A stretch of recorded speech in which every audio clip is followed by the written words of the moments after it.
إن شاء الله. بسم الله الرحمن الرحيم. الحمد لله رب العالمين، والصلاة والسلام على سيدنا محمد وعلى آله وصحبه وسلم تسليما كثيرا. والدين وبعد. أعوذ بالله من الشيطان الرجيم. الذين ينقضون عهد الله من بعد ميثاقه ويقطعون ما أمر الله به أن يوصل ويفسدون في الأرض أولئك هم الخاسرون. كيف تكفرون بالله وكنتم أمواتا فأحياكم ثم يميتكم ثم يحييكم ثم إليه ترجعون. والذي خلق لكم ما في الأرض جميعا ثم استوى إلى السماء فسواهن 7 سماوات وهو بكل شيء عليم. وإذ قال ربك للملائكة إني جاعل في الأرض خليفة قالوا أتجعل فيها من يفسد فيها ويسفك الدماء ونحن نسبح بحمدك ونقدس لك قال إني أعلم ما لا تعلمون. طيب. We are so let's read the translation. عليكم السلام ورحمة الله وبركاته.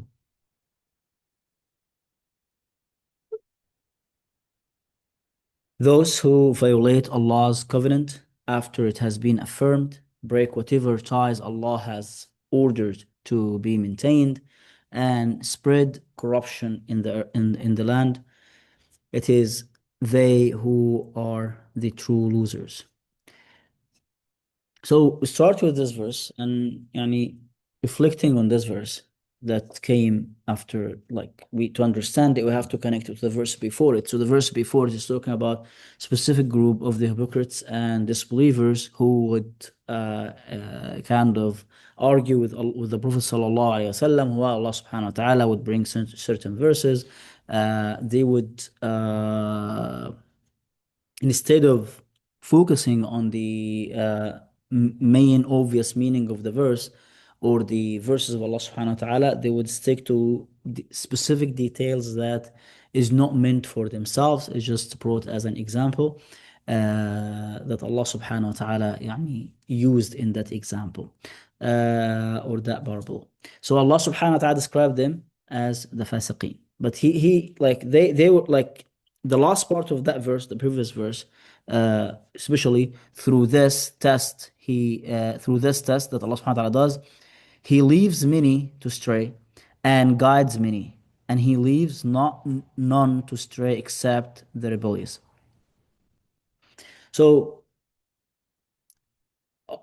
this either a statement by Allah subhanahu wa ta'ala that Allah saying that Allah subhanahu wa ta'ala, it is one from, like, out of His wisdom, He bring those examples to see who would like to follow the guidance of Allah subhanahu wa ta'ala and who would like just to argue they don't want to follow the guidance. And this is going to be like, so those who want to follow the guidance of Allah subhanahu wa ta'ala, who have sincere intentions, they will be guided by what Allah subhanahu wa ta'ala says. And those who just use it for argument, they will go astray. Allah subhanahu wa ta'ala will leave them astray or lead them astray. And then Allah confirms that those who go astray are those who are rebellious or those who are fasiqeen, and we will know the meaning of fasiqeen. So fisq, like rebellion and rebels are part of fasiqeen, but also those who reject Allah subhanahu wa ta'ala and reject His guidance. Fisq means to go out. So linguistically means to go out. And fisq, Was it a female munafiqeen and fasiqeen? they like munafiqeen or fasiqeen by definition. So fasiqeen are those like who does not like to be burdened with any teachings or guidance. They wanna live freely as they please. The agnostics or something? Not no, it's not about like the creed is not about the believing. This is their kind of attitude. This is their behavior. I don't want somebody to tell me this is right and this is wrong. I'll do whatever I think is right. I will do, like, it is me who decides. And like in many factors, either like they decide through their like The using. people who want to be just nice people. Hmm? They're the people who believe in being nice people. It's telling like some people just say, I'm nice to everybody, but I don't believe in it. Exactly that. It's not about again believing. Again, they do not wanna be held accountable to anything. They don't want to be restricted by any teachings. You cannot tell them. They say like, okay, we want to do this. We're gonna do it. We think it is right. We're gonna do it. This is the thing. So they don't want to be burdened with any teachings or guidance or restrictions. So who are those people these days? Uh, How would you categorize them? There are many. Yeah. There are many. So There those are. No, there are billions of people. There are billions of people who act according to their desires and whims.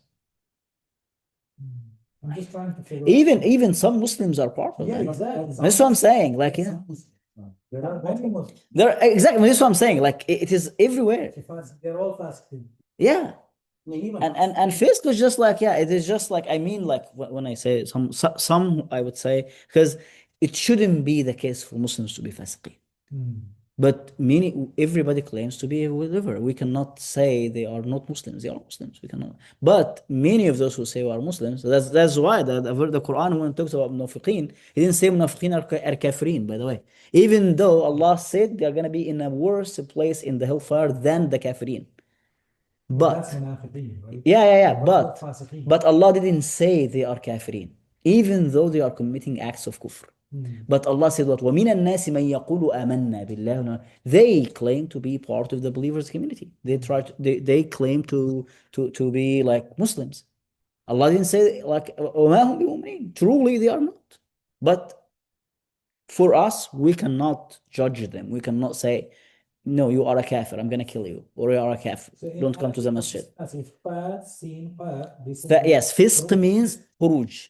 Khuruj. Yes, khuruj. Okay. Yeah, fisq means khuruj. So khuruj means like to leave the group, to leave something. So they reject the system that Allah put, and just like they go against it or go out of it. They don't wanna live in it. Exactly. So they're not inside the system, right? Exactly. They are not inside the system. They do not wanna be inside the system. Munafiqeen, okay, the same. That's what I'm saying.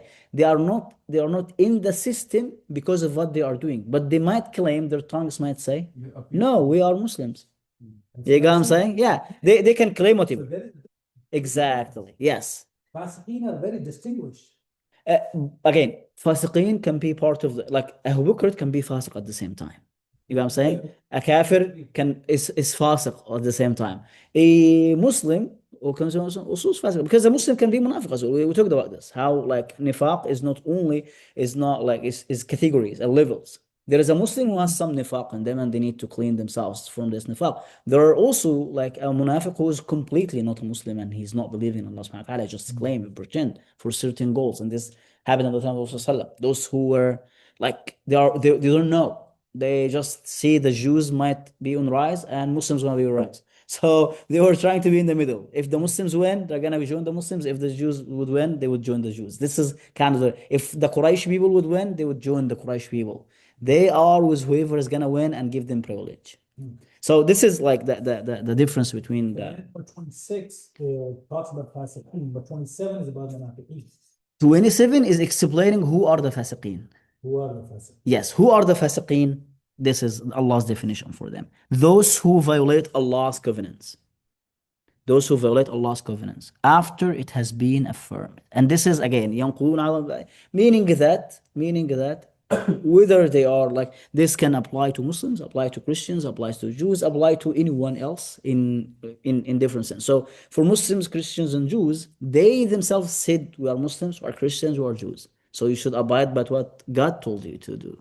And then, but you violate that, you break the rules, and you go against the rules that God would put. So this is part of fisq, part of the definition of fisq. وَيَقْطَعُونَ مَا أَمَرَ اللَّهُ بِهِ أَن يُوصَلَ. When God said there are certain ties that has to be kept, has to be maintained, they would sever them, they would cut them. And or break those ties and spread corruption in the land. And in this they meet with the munafiqun who said, we are just like how come you say we are corrupting? We are all what we are doing is islah. We are fixing things. We are like making like great things. So we are not like if you tell like or some Democrats would tell Trump that you are destroying the country, it's gonna say, come on, like it is a big beautiful bill. It's just like something good. He is making a great like hole in the White House. He doesn't think inside himself he is doing something wrong. For some Democrats, they say, oh, what you are doing is like you are corrupting the country. But for him, no. I'm fixing the economy. I'm getting you like more tariffs. I'm getting more money, more income to the country. Again, what I'm saying here is that it's gonna be like the perspective. The munafiqeen themselves, they think they are not causing corruption on the earth. When Allah said, when people told them stop corrupting the earth or stop causing corruption, they say, no, we are the ones who are maintaining the earth. We are the ones who are doing this. But you are the ones who are like causing corruption. It is kind of part of like, the it comes from part of the standards. So What they're are you saying? It's not ignorance. No. So It's they know they're wrong? no as well, because here is not ignorance, and it is not that they know they are wrong or not. That the thing is that what they believe in, they believe just like this is the dunya. They prioritize dunya. For them, dunya is number one. So if I'm gaining money and I'm making profit, I'm succeeding in dunya, for them, what else do I need? So the believers are telling them, but it is not about dunya, it is about the hereafter. It's the same like Qarun. When the people of Qarun criticized him, he was like kind of like, this is weird. Why do you criticize? I'm the richest person. I'm very smart. I'm very intelligent. I made all this wealth myself. You should like be like proud of me. But Allah subhanahu wa ta'ala said, وَقَالَ الَّذِينَ أُوتُوا الْعِلْمِ. So people start to be kind of deceived with what Qarun is having. So وقال first Allah yeah, some people from his town were saying, oh, we hope that we would just get some of what Qarun would have of this life. But they measured it with dunya measures. With dunya measures, yes, why not? But he didn't get it from the right source. He didn't appreciate Allah subhanahu wa ta'ala. He didn't think about Allah. He thought about himself. It is me. When the people told him, he said what? قال إنما أوتيته على علم عندي. It's my knowledge, it's my experience, it's my intelligence. Then Allah said what? Allah like the learned people, the real learned people said what? No. ثواب الله خير لمن آمن وعمل صالحا. Gaining the reward from Allah subhanahu wa ta'ala and pleasing Allah subhanahu wa ta'ala is way more important and a priority than what Qarun is doing and what he has done in his life. He accumulated this, right or wrong, like with from halal sources, from haram sources. He didn't care. But I succeeded. I made all those treasure. I made all this huge treasure. But the learned people said, no, this is not what is supposed to be done. You should do it the right way. And if you get that as well, if you get this also from a halal source, it is not you, it is Allah subhanahu wa ta'ala. Pay for the poor and needy, pay the share of Allah subhanahu wa ta'ala. But because you think it is my intelligence, my knowledge, why should I share? Why should I share with others? Why should I like give shares to others? They don't deserve it. And this was kind of the mentality of Qarun. So Allah subhanahu wa ta'ala told us what? فَخَسَفْنَا بِهِ وَبِدَارِ الْأَرْضِ. Allah subhanahu wa ta'ala destroyed him to make him as a example for those who are like greedy and think only about the dunya. The same for the hypocrites. Some of the interpretation of that verse says that it is because their standard, what they were thinking about is only the life, is only dunya. And for them, if it is only dunya, they are succeeding. They are not losing because they are succeeding. And they are also doing good things for the dunya, but they do nothing for the hereafter. And this is from their perspective, they are not causing corruption. But from the perspective of the believers, they are causing corruption. For example, if you go to like, a corporate that is making lots of money, but they are dealing with lots of like haram contracts and haram like ways of like agreements and transactions. For them, if you go tell them that this is haram, for them you are foolish. Like we're not gonna leave all this wealth and profit and everything we are doing for decades and just like for you telling us it's haram. Or if you get a good job, good paying job, like it's gonna pay like your 300K.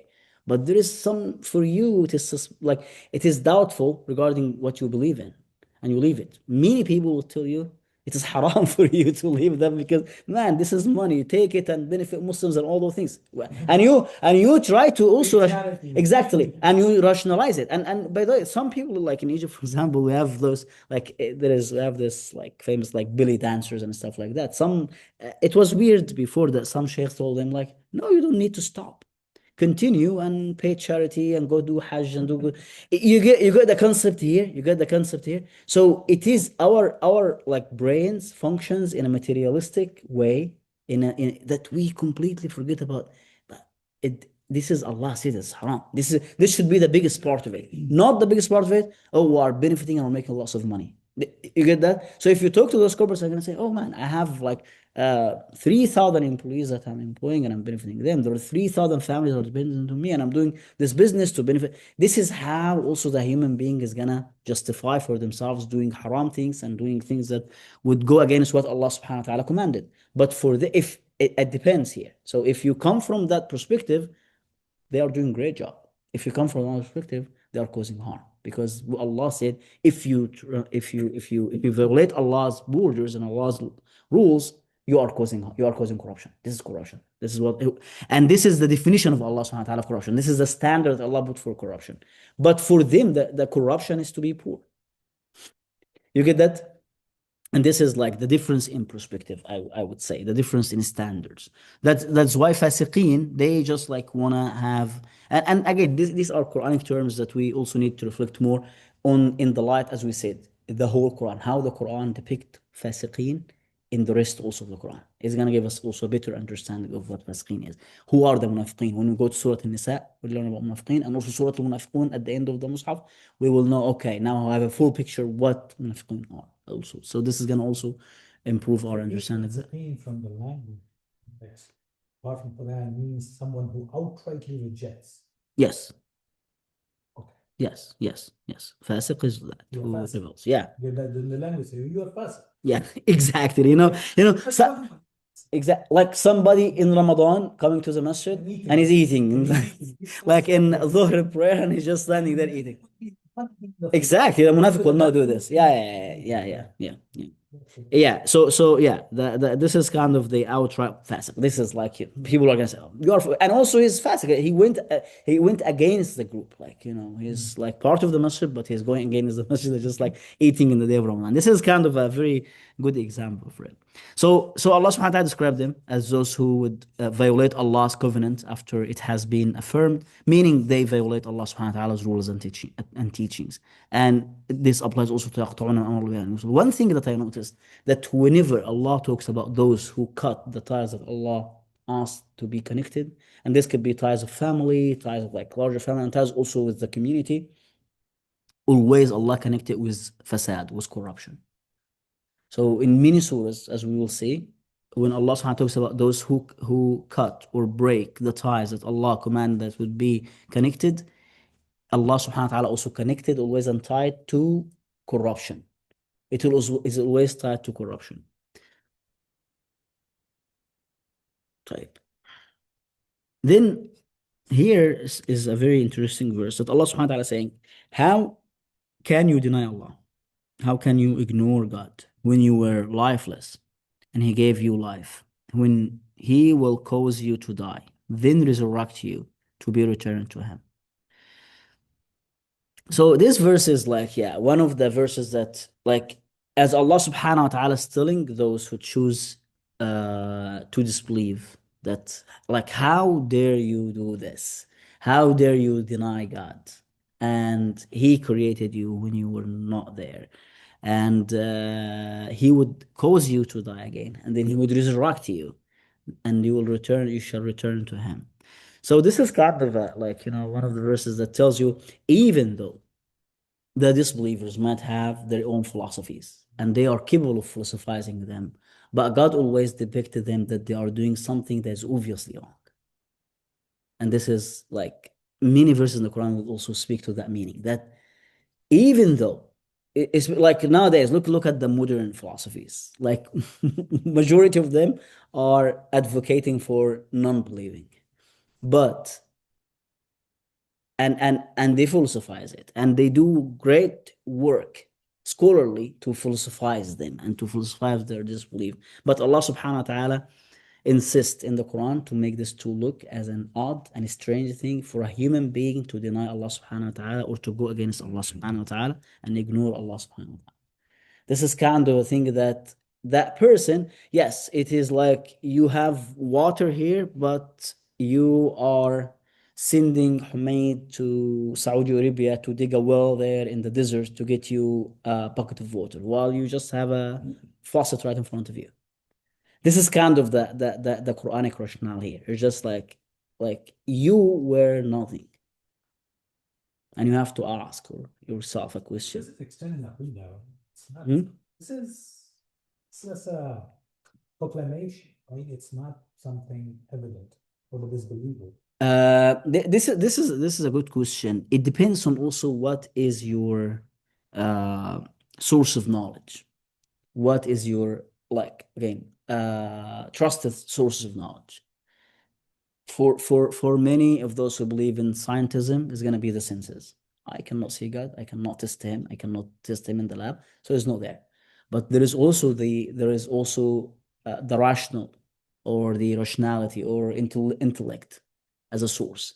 And there is also a third source which like comes like I would say it is the heart. The heart, not as the mind, the heart, which is also another quality you have, another faculty you have, that through which you know things as well. And you have also certain things that you might be sure about through the heart. Like, But the last part, يُحْيِيكُمْ ثُمَّ إِلَيْهِ تُرْجَعُونَ. yeah, Brings back, this is something hereafter, right? exactly, yes. So this is completely out of belief. Yeah, but That's what I'm but saying, but he mentioned something that they already know. كنتم أمواتا فأحياكم ثم يميتكم. That's the first three that you know it. It is facts. It is fact that this happened. And the thing is that to ignore that and say, oh, let's ignore that who brought me here.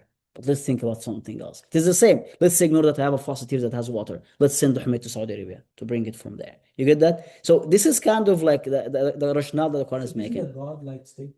And I'm saying God. Exactly, Every exactly, God, exactly. Yes. even in Hinduism, any other religion, will say the same. Exactly, exactly. I brought you to this world. Yes, it is not about Islam, by the way. It's not about Islam or even Prophet Muhammad Sallallahu Alaihi Wasallam. It is believing there is a creator for you. Because everything inside you tells you there is a creator who brought you here. There is something that brought you here and brought those who were before you. This is there, evident in front of you. And this is, again, because some people might conflate this and say, oh yeah, people must believe in Islam or that. No, this is not that. The case here is for God, the existence of God, the existence of a creator. Regardless of, again, the second step of how you are going to characterize this creator is the second step. But the first step, there is a creator, and this is there. This is how Allah's is. I believe, in my view, this is how like it is. It is put there in this verse, and yeah. So then Allah Subhanahu wa Taala is again. See, and yeah. For me, since this is the first step, the second step comes that Allah is introducing what He does for you. He's not. He didn't only create you. He didn't only create you and brought you to life. He also created for you everything that you are enjoying right now. And this is there, out there. So the one who created you created also what you have and what you are enjoying now. خَلَقَ لَكُم مَا فِي الْأَرْضِ جَمِيعًا. This includes everything that's created and everything that you use to create new things and to come up with new things. So it is kind of, he's telling you the original source, the original material of creation that you yourself use and enjoy. It is him who created it for you. ثم استوى إلى السماء فسواهن سبع سماوات وهو بكل شيء عليم. And this is like, the one that the coming verses are gonna be stick around. وهو بكل شيء عليم. And he has perfect knowledge of all things. And he has perfect knowledge of all things. And this tells you like, okay, so this is kind of the other arguments like here. So we have levels of argument. There is a creator who created you. And that creator, very creator, who created everything on the earth that you would see around you, the oceans, the heavens and everything. And one of his characteristics is وهو بكل شيء عليم. Yeah, بكل شيء عليم. He has perfect knowledge of all things. Or he who has knowledge of all things. It's quite a democratic sort of a tone. Exactly, yeah. Yeah. But by the way, even in as a person who studied political science, like there is no such a thing like democracy. Exactly. Yeah. So just like, yeah. In my view, people might disagree with me, but I don't believe there is such a thing like democracy that is described in books. And as Aristotle put it early, it is, man, okay, yeah, you can bring whoever you want. This is another thing. Yeah. There are many things. There are many, yes. Okay, so we need that because he is God again, as we said. In the political system, we go to the polity, as explained, as equals, and we choose one to run the show. But we choose an equal to run the show. That's why they came up later, John Locke, with the social contract. We have a social contract. With God, no. He brought us here. We were not like there together and we said, "Oh God, you rule." No. He brought us here and we didn't have a choice to come here. So we cannot have a choice of say, "Okay, we'll choose you as God." That's why we explained in the, yeah, it was not, I thought it is in this halqa. No, it was on Saturday when we had the MSA event, the the educational event. We explained the difference between Rabb and Ilah. The difference between Rabb and Ilah, Rabb is you have no choice in that. It is Rabb for you, and for the one who is atheist, who doesn't believe in Rabb, he is Rabb for him as well, because he's the one who brought him here. He didn't choose to come here. Like none of us choose to come here, regardless of our faith or what we believe in. So he is Rabb, and he is the one who gives you life. And he is the one who maintains this life for you. So he is Rabb from that side. So you have no say in that. You cannot even say, "Oh, I deny you." You cannot deny it because like you didn't choose to be here and you didn't choose to maintain your life or to like, or to keep your life going. Okay. This is so in that he's the one. He's the one who provides for you. He's the one who runs the show, who runs the universe. The other one that you have a choice is Ilah, the one who is worthy of worship. This one you have a choice. You can worship him and you can worship your desires. You can worship another God and you can worship like, nature. You can worship whatever. It is open to you. You choose. You have a choice there. But that's why when Allah introduced himself in Surah Al-Fatiha, as we said, Alhamdulillahi Rabbil Alameen. He's the Rabbil Alameen. But, and then like, إياك نعبد وإياك نستعين, this is when you choose. I choose you as my Lord, and I choose you as the one I depend upon. I depend on.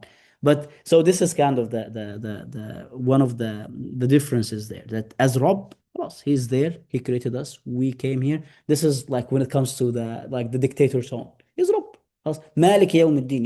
You have no thing at the end of the day. He's the one who created you, and he created this universe with those rules and laws that we are using as well. If we would like to create anything, we have to like adhere to the laws of the universe. We cannot we have to adhere to the laws of physics, which is the laws of the universe, and that and so on, the laws of nature. And وهو بكل شيء عليم here will be reflected in the coming verses. You will see ilm in most of all those verses. Like every verse that comes after that, it is ilm. This is kind of like not an oxymoron, but it's interesting. Like he's kulli shay'in alim, but he also instructs us to seek ilm, Yeah, exactly. Yeah. all the time. Yeah. Himself is Is بكل شيء عليم, but he also asks us to learn. And at the end of the day, he will tell, when Musa met Al-Khadr, he told him, you're not, this is because the meeting of Musa and Al-Khadr is significant for what? Musa thought he has all the knowledge that is there. And then Allah said, no, there is somebody who's knowledgeable than you. And then when Al-Khadr met Musa, then they said, like, this tradition says, they stand together and he told him, look at that bird that is picking water from the ocean. So my knowledge and your knowledge is what this bird picked from the ocean, and the ocean is the knowledge of Allah subhanahu wa ta'ala. You get that? So this is like kind of rational. So he asks you to seek knowledge because you have to seek knowledge. But whatever knowledge you are going to get is going to be a drop in the ocean when it compared to the ilm of Allah subhanahu wa ta'ala. So I don't think it's oxymoron, but it is Allah subhanahu wa ta'ala was al-alim. Yeah. It is just like he's asking us like to. Yeah. It is he wants us to learn because again, But like it's ironic in the sense like the more you read, and there are lots of other ayahs within the Quran which will tell you that you can never access me, reach me. You are like way below me. Like Allah. When it comes to the rank and the stats and your ability to have a full understanding of who Allah is. The psychological reaction is humility, but sometimes it's also rebellion. Like, Yeah, exactly. What the Exactly. And this is what Allah said, by the way. This is what Allah said. يضل به كثيرا ويهدي به كثيرا. This book, what Allah is saying in the Quran is gonna lead many people astray. And it's gonna guide also some people. But those who go astray are those who are from inside themselves, they are rebellious. So there is that thing that I myself believe in, that Allah subhanahu wa ta'ala, part of his guidance is not one thing as we understand it. It is multiple types of guidance. And there is guidance that you have the book, you have the book there. And there is guidance that Allah subhanahu wa ta'ala would open for you specifically a specific meaning that fits you. that is gonna come in your heart, is something that is gonna answer some of the questions that you're having. And there is guidance that Allah subhanahu wa ta'ala will make things easy for you to adhere and to follow. And all those, like, they all like dependent on your first attitude, how you are going to receive this book. Are you going to humble yourself? If you humble yourself, Allah's going to open for you the doors for knowledge. If you don't humble yourself, it's going to be the punishment. It is that thing. So, okay, do I know more than what Allah knows? This is the question. If I know more than Allah knows, khalas, I don't need even him. I don't need him. And this is when we think that I don't need him. He has no role to play in my life. If I know more, if I think I know more than Allah. But if I think, okay, he is Allah and he is bikulli shay'in alim, so I'm waiting for him to tell me. And this kind of humbleness is going to open the door for, okay, he told you that. But then again, I have doubts. And if I approach him with humbleness, that I am the one who's not understanding it well. It is not Allah who's like, not capable of. No, I am the one who cannot understand. Oh, Allah, open the doors for me. So again, this brings another guide. It is every single step requires humbleness, and then this humbleness is gonna produce a result in more guidance and more fath. We call it fath. But Allah subhanahu wa ta'ala will open for you another door to understand, or an easy way to do it. Sometimes you wanna pray, but I can't pray. But I have a sincere intention. I'm not praying because I don't think it is useful, or just I don't pray because I have a weakness in myself, and I'm humble about it. I know that it's my problem. It's not Allah's problem that He made 5 times a day. Understanding Islam. Just pray and submit yourself, and you're set on everything. It is the thing is that. What do you mean by understanding Islam? Like if I pray and you pray with understanding, I don't pray with understanding. No, it is not praying with understanding. No. No, it is not praying with understanding and not praying with understanding. The whole concept is, why do you pray? Do you pray out of I'm submitting myself to Allah subhanahu wa ta'ala, I'm fulfilling the command of Allah subhanahu wa ta'ala? That's it. خلاص. We all pray for that. We all pray for that reason. That's why Allah subhanahu wa ta'ala opens it for you. And as you go and as you continue praying, Allah subhanahu wa ta'ala will guide you through this prayer to many other things in your life, which has to do with the hereafter. So you can live a successful life if you take the means for success in this dunya, because Allah made the laws out there. The physics laws are out there. Whoever is going to apply them, most likely they're going to succeed. Like whoever follow the manual for how to do a successful business, they're going to be a successful businessman.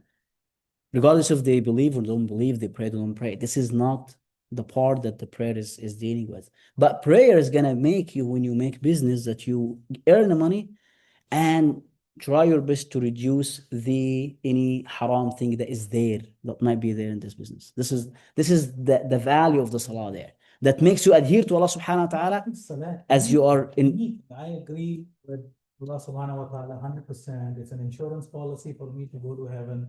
No, it is not. Whatever it is, and then it is not. Why do I have to understand the religion? No, it is not an insurance policy that you're going to go to Jannah. Because you cannot understand. This is no, you can't understand. What do you need to understand you cannot understand? Because you cannot reach him and his. Why? Who said you cannot reach him? Get the ocean. No. Because it is not an obligation upon you to achieve the knowledge of Allah subhanahu wa ta'ala, because you are not Allah subhanahu wa ta'ala, you are not God. It's simple like that. You are asked to learn knowledge. Learn knowledge, because knowledge, again, even if you did every single thing, like if you dedicated every single second in your life to learn knowledge in 100 years that you lived and you were aware of knowledge, how much you're going to get of knowledge? It's not much. That's what I'm saying. Get rid of it. But no, it's not get rid of it. Doesn't mean that. This is not logic. This is not logical. If I know that I'm not gonna make all the money of the world, doesn't mean that I should stop and stop getting money. It is not wasted. Who said this? Because when you sign policies, blanket policies, disclaimers you don't read. You don't have the time. You just sign it off. You say, okay, khalas, this person. No. Allah. No. You are conflating two things. You are conflating the knowledge that is not required for you to learn even, and you are not going to be asked about in the day of judgment, and you are conflating the knowledge that would make your religion upright, which is the knowledge of how to pray, how to fast, and this is what you are required to learn. The obligation. That's it. This is because you need to worship Allah subhanahu wa ta'ala. 2 months, once in a That is not Exactly. only- Again, no. I'm saying for the required knowledge. No, not only that is the knowledge. That's enough. Again. If you learned all the obligations that Allah subhanahu wa ta'ala commanded you, this is what we call the necessity knowledge. If you have the necessity knowledge, it is enough if you would like to stay there. But Allah subhanahu wa ta'ala told us it is not one level. And it is not guaranteed that you're going to make it to Jannah through your work. The Prophet ﷺ also is not going to make it to Jannah through his work, his deeds. No, it is not the case. Here it is clearly mentioned. It's like all these ayahs follows, right? After the example of the mosquito. Yeah. So the mosquito is like the knowledge you get out of the mosquito. Lot of people they say, okay, what is mosquito? It's nothing, right? So you can go two ways. One is, oh, it's nothing. What is this? He's talking about mosquito. He's bored and he's talking about mosquito. And a lot of people go astray, and a lot of people is going to get the knowledge of that mosquito and get guided, right? Because mosquito, there's a lot of things you can learn from that, right? So that is what is explaining here. The true knowledge, one is like you go astray, other one is you get guided.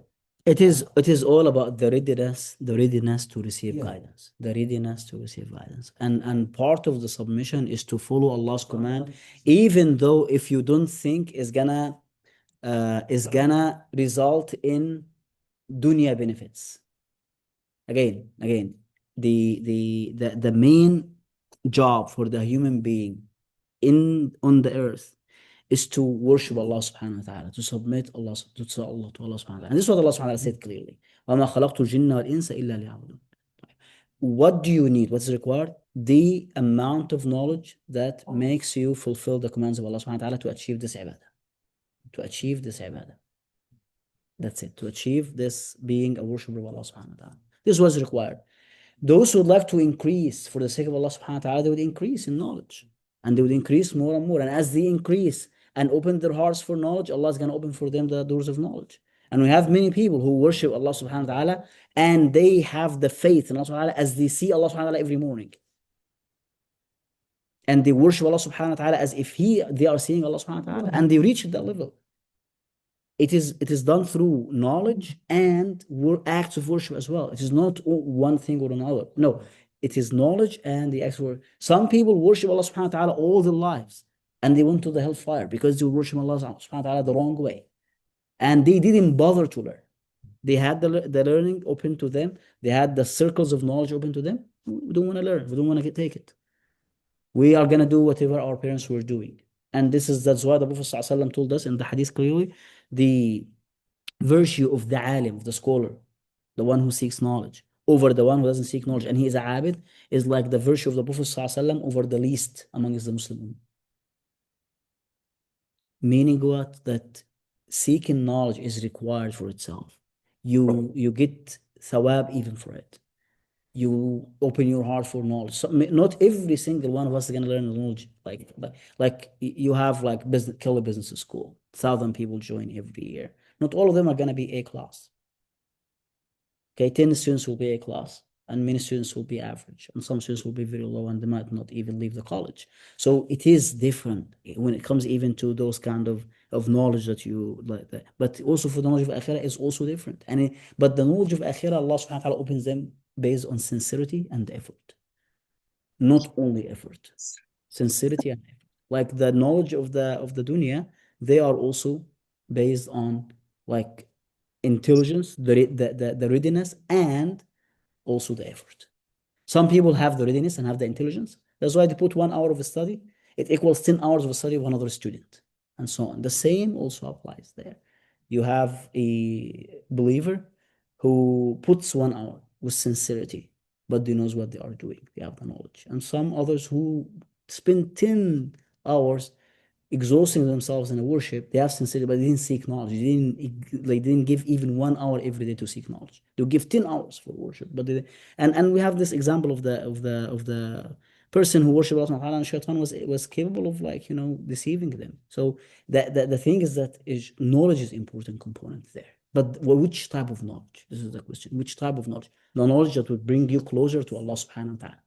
But are we required to know Allah subhanahu wa ta'ala as He is and have like, because again, we think of visualization, because how do you know, because this is how we understand things, but we cannot visualize Allah subhanahu wa ta'ala because there's no body. This is the thing. So khalas, we know Allah subhanahu wa ta'ala through His attributes and characteristics. And why do we know them? We know them just like to apply them in our daily lives, apply them to our like daily activities. They become part of our ethical worldview. And this is like, what do we need to learn about Allah subhanahu wa ta'ala? We learn His names, we learn His attributes, we learn about Him from the Quran, what the Quran tells us. Some things we're not going to understand, we just believe them. And this is part of the submission.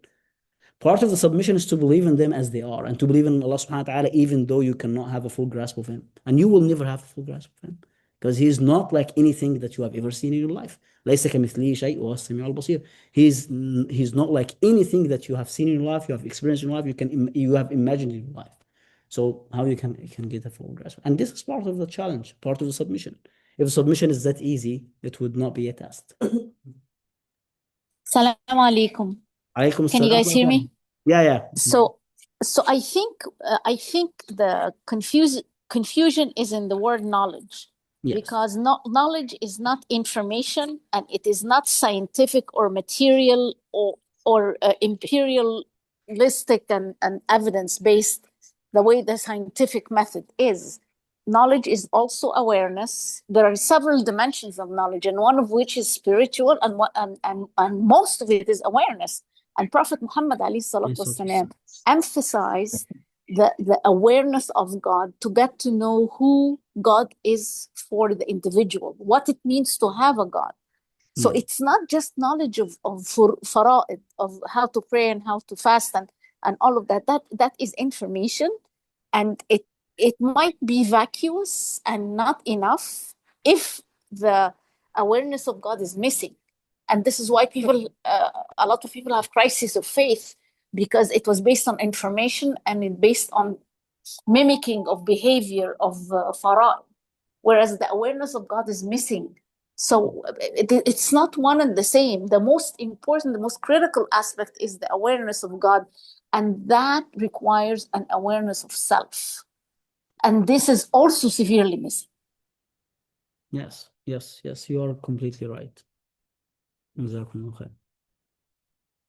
So then we talked about, the awareness of God starts from Aqidah.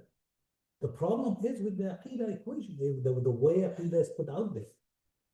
Believing in oneness of Allah subhanahu wa ta'ala, the last prophet, or even before that, any religion.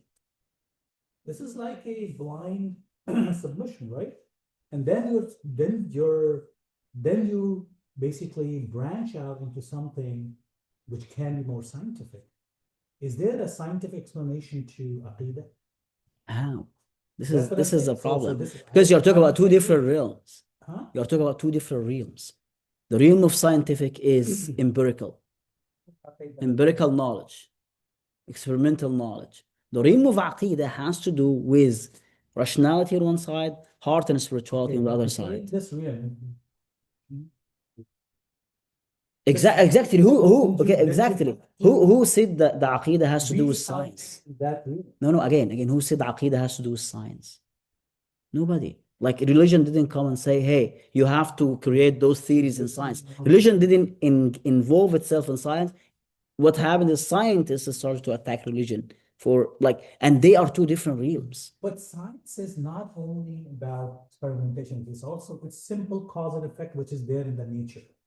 If there is there in the nature that you get through observations of the nature through senses as well. What I say scientific and experimental, empirical, has to do with the senses. But Aqidah is a different realm of that. It is not with the Aqidah, the first component of it, what? As in Surah Al-Baqarah we learn, الَّذِينَ يُؤْمِنُونَ بِالْغَيْبِ, those who believe in the unseen. So it is not sensed. It is not empirical. The problem is when scientists took the religion and put it on the table in the lab and started to, let's experiment it. How? This is not a physical thing. It's not there. You cannot touch. You know what I'm saying? So this is the thing. But there is no contradiction because they are not interacting each other. You get what I'm saying? They're not intersecting in a certain point, so the religion like contradicts science. No, this is a realm, and this is another realm. But that realm is giving some guidance on that, saying, reflect on the universe, go learn and do this. You go learn and reflect, and I found that. I discovered that. What, like, there is no problem there in discovering that and finding that and making, like, new inventions every day. Religion is going to come and say, oh, this invention is like, no. No, unless if the invention is harmful. And here is not religion, it's going to involve religion and philosophy and any other, like anyone who think ethically is going to say, oh, but this is going to harm. Like, like Nobel, like creating the boom. Like this obvious example, created the boom. The boom at the beginning, like, or the dynamite or the TNT, it is something that used like in a harmful way, but also people later start discover like useful ways for using it, like having getting materials from the mountains, and like and you get what I'm saying. So it is kind of like, yeah. So the religion is gonna only govern the ethical realm of it, but not intervene in how you do your experiment or how you do this. Don't do that. Don't do that. Add this. This is not your religion is not going to come there. So I don't see like this kind of, yeah. So I would say like religion stays there. Also, science should stay there. Like not bringing wanna govern the religion and say, no, if I couldn't experiment it, if I couldn't have empirical proof of the religion, I cannot believe in it. They don't work, empirical and believe. But I think that is the spiritually, like, it's like a true science. You can understand, if you rightly guided, right? You can, through science, you can understand more Allah, right? Through science, right? It depends on the approach as well. That's what I'm telling. I mean, if we know the right approach, that's why this ayah clearly shows that, like, taking this mosquitoes example, right? So if you go in the right way, you can understand more. You understand more the God's creation and everything. So this would require interpretation at the end of the day as well. I'm sorry, I just come in. I don't want to be off subject, but You are gonna be if you are gonna be off subject, keep us on subject because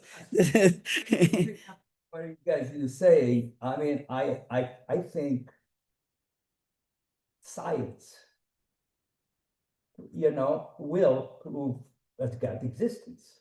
no, no. I mean, it's not proving, but it's in line with the existence of God, even in Yeah, Islam. in line, yeah, we Let can me talk say about that. something. Yeah. Even in Islam said, if the sea to turn to be ink, and the qalam, I would say the qalam, because a special thing like to write with it. The pen. Yeah, the pen, which is the the thing that you dip in the ink. احنا نقول له قلم بالعربي in Arabic. Yeah. Well, our trees, science will not end. And there is a lot of scientific, for instance, in the Quran, there is a lot of scientific word in the Quran that is proven now, like about how let's see, the wind brings the cloud and the cloud, and water and water, bring life to. This is water cycle. Yes, and there is many things about the universe. It was said long ago in the Quran. Then now the sun. It's just this century they find out the sun that shifted in orbit with everything. Before they thought the sun was stationary and everything turned around it. But in the Quran, it says like everything moves.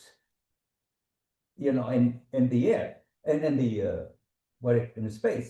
So what I'm saying, those reaffirm. I'm not saying they reaffirm, the creation that God created those things. And a lot of scientists have become a Muslim and believers because of the discover. Even I heard there is somebody who is like what do you call a dermatologist. How he become a Muslim? Because Allah said in the Quran, what's that verse like? How we say, جلودهم ثم so that they feel pain. God will Oh. change their skin in changing Yeah. so that they feel pain. And this dermatologist said, oh my God, this is if you shuttle everything, you kill, the nerves. So there is, which is, they lead to God, that God has created everything, for us as human beings, proportionals. I'm not saying describing God, but it definitely will lead. I say this and I stop. One time I went to this meeting, big meeting in I think it was in a church. Everybody has like sticker here. I'm a Muslim, I'm an atheist, I'm a Jew, I am Christian, I am blah, blah, blah, blah. So I saw somebody atheist and I went to him and I said, why don't you believe on God? He said, I am scientist, seeing and believing. So I said, really, that's good that you're a scientist. I said, do you see the electron? You know the electron. He said, yes. Do you see them? But how? Through theory. So you understand what I'm saying? Because electrons, nobody sees them but through theory. They imagine them through theory how they are. So God, a lot of people believe on the creation of God, the theory of God, that force them there is no other way that God doesn't exist. That's what I'm trying to. Yeah, like The concept also, if you have to understand it more clearly, I think is science is just like a way that God has given us a chance to I wouldn't say to accept, but approve of his existence and what he has already established for our very existence in our short life. But if you talk about science is experimental, but God is knowledge. So to have the knowledge of God and then you believe in experimental, then you have a combination of what true color you can see of God's existence. But if you just believe in one and leave the other one out, you tend to get yourself confused. That is why when you talk about the atheist and you talk about the electrons, science always believes in proof. But God's existence believes in acceptance of your humanity, that you know that. Yeah. He says also, when he created you, he makes you believe that he is the one who created you and you're supposed to serve him, right from the beginning.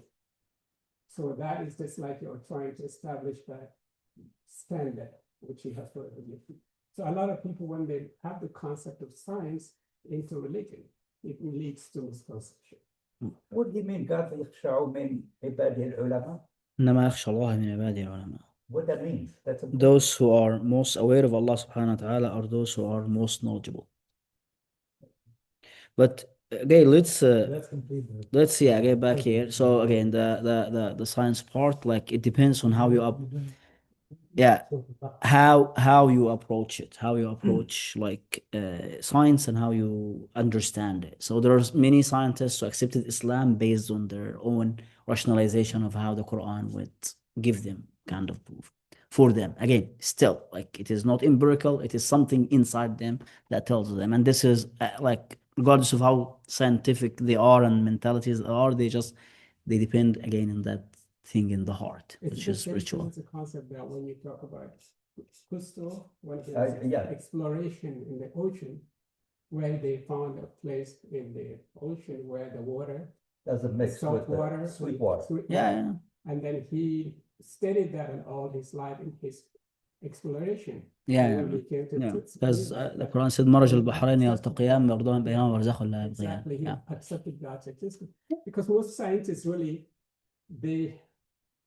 once God has, preordained to guide, he will eventually bring them to that point of really guiding.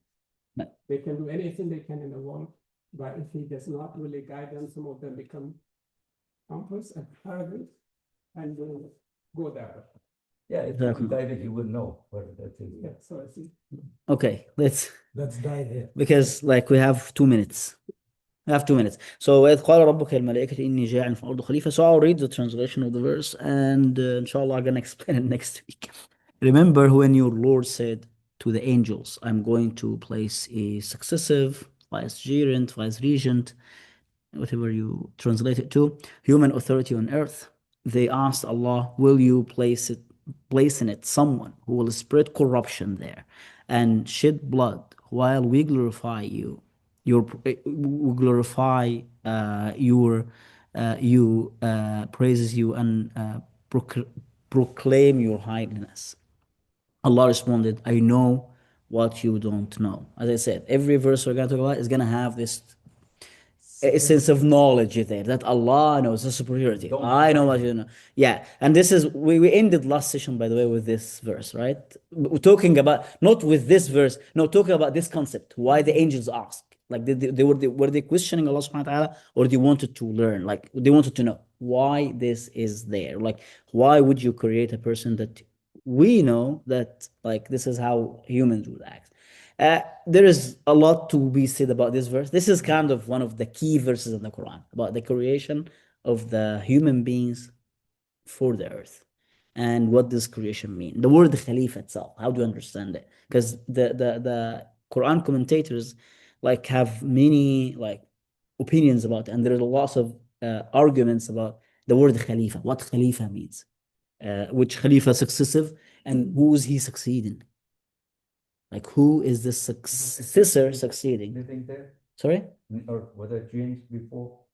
This was one of the interpretation. They are gonna succeed jinns, but some say they are going, because Khalifa means successor, and Khalifa also means like deputy, or like a successive, or a like vice regent. So there is the word vice regent, or and like as he put it here, authority, human authority on earth.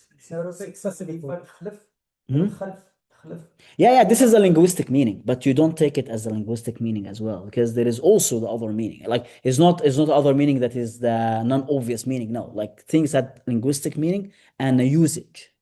So terms have a linguistic meaning and a usage to them. So there is a word that means that, but like the word salah, what salah means? Salah means dua. Yes. But the usage for salah is what? A set of actions that a person does like at specific times of the day. Exactly. This is the meaning of salah. So if you tell somebody salah, they would know this. But salah, the meaning of it, the real meaning of it, which is the not real, let's say, linguistic meaning of it, prayer, dua. So, okay, this is salah. But again, here, Khalifa means a successor, person who follows somebody. So if so brother Zanir is there, when he leaves, somebody's gonna come and be the chair of the board of trustees. This is Khalifa. Khalifa, brothers, is the same. Abu Bakr was the Khalifa of the Prophet ﷺ in the office of leadership in Medina, and then Umar was Khalifa. So that's why they call him Khalifa to Rasul. So he said this is a long sentence. They call him then Amir al-Mu'mineen, to just make it short, and so on. So the term Khalifa means successor. But what does it mean here in this context, in this verse, and how we understand this Khilafah of the earth? And this also explains to us what is the rule of human beings on the earth. And this is whole story about the creation. So we're going to talk about this next week. So one quick question. Yeah. So that means the human is replaced by another creation before another creation was there. That's my. No, but this is what we said we're gonna explain next week. Yeah, this is we leave the suspense, so when you come next week,